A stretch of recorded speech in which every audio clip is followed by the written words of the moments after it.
முட்டையை பற்றி பொதுவாக சில தவறான புரிதல்கள் இருக்குது. ஸோ அதை இந்த வீடியோ மூலமாக நான் கொஞ்சம் விளக்கமாக சொல்ல விரும்புகிறேன். முதல் புரிதல் என்னென்னா, முட்டை பொதுவாகவே ஹார்ட்டுக்கு கெடுதல் அப்படின்னு நினைக்கிறாங்க. அப்படி இல்லை. முட்டை சாப்பிட்டா கொலஸ்ட்ரால் லெவல் அதிகமாகும், அதனால் ஹார்ட் ப்ராப்ளம் வரும் என்ற கருத்து நிலவுது. அதனால் முட்டை சாப்பிடுவதற்கு தயங்குகிறாங்க. அப்படி கிடையாது. பட் உடம்புல இருக்கிற முக்கியமான கொலஸ்ட்ராலுக்கான சோர்ஸ் லிவர். நம்ம ஈரல் ஏற்கனவே கொலஸ்ட்ராலை செக்ரேட் பண்ணிட்டு தான் இருக்கு. நீங்க முட்டை சாப்பிட்டாலும் சாப்பிடாட்டியும் ஈரல் பாட்டுக்கு கொலஸ்ட்ரால் செக்ரேட் பண்ணிட்டு தான் இருக்கும். ஸோ முட்டை சாப்பிட்றதுனால மட்டும் நம்ம உடம்போட கொலஸ்ட்ரால் லெவல் அதிகமாகி ஹார்ட் ப்ராப்ளம் அதிகமாகிறது கிடையாது. ரெண்டாவது தவறான புரிதல் என்னன்னா, வேக வச்சு சாப்பிட்றத விட பச்சையா சாப்பிட்டா நல்லது அப்படின்னு முக்கியமாக இந்த அத்லெட்ஸ் எல்லாம் நினைக்கிறாங்க.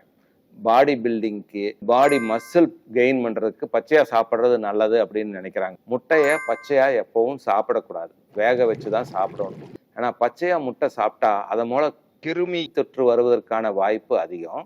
மோர் பயோ அவைலபிள் புரோட்டீன், தேவையான புரதத்தை அப்படியே கிரகிக்கணும்னா முட்டையை பாயில் பண்ணாதான் கிடைக்கும்.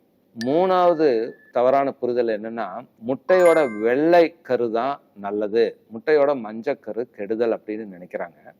அப்படி கிடையாது. முட்டையோட வெள்ளைக்கரு, எக் ஒயிட்ல ஒரு அதிகமான புரோட்டீன் சோர்ஸ், அவ்வளவுதான். அதிகமான ஊட்டச்சத்துக்கள், முழுமையான ஊட்டச்சத்துக்கள் முட்டையோட மஞ்சக்கருவில் தான் இருக்கு. முட்டையோட மஞ்சக்கருவில் பார்த்தீங்கன்னா புரோட்டீன் மட்டும் இல்லை, ஃபேட் சாலிபிள் விட்டமின்ஸ் ADENK அதுல அதிகமாக இருக்கு.